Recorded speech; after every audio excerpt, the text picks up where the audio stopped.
আমরা বাংলাদেশ জাতীয়তাবাদী ছাত্রদল সবসময় বিশ্বাস করি ডাকসু আমাদের প্রাণের দাবি।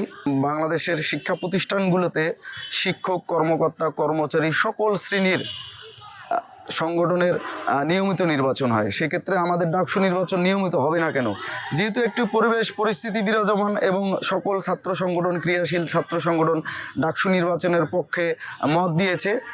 এই ডাকসু নির্বাচনকে কেন্দ্র করে সামনে যাতে আর কোনো প্রশ্ন না হয়, কোনো ডেডলাইন বা টাইম লাইন প্রতিবার ডাকসু নির্বাচন আসলে ছাত্র সংগঠনের প্রতিনিধিদের ডেকে যে কবে না ডাকসু নির্বাচন হবে, কবে হবে না, ডাকসু নির্বাচন চান কি না, এই ধরনের কোনো প্রশ্নের সম্মুখীন হতে না হয়, এজন্য সকল অংশীজনের মতামতের ভিত্তিতে একটি গঠনমূলক গ্রহণযোগ্য সংস্কার পরবর্তী সময়ে একটি ডাকসু নির্বাচন হলে প্রকৃত প্রতিনিধি নির্বাচিত হবে। আমরা সেই প্রতিনিধি অবশ্যই দেশ জাতি গঠনে সামনের দিকে সে সুদূর প্রসারে ভূমিকা রাখবে বলে আমরা বিশ্বাস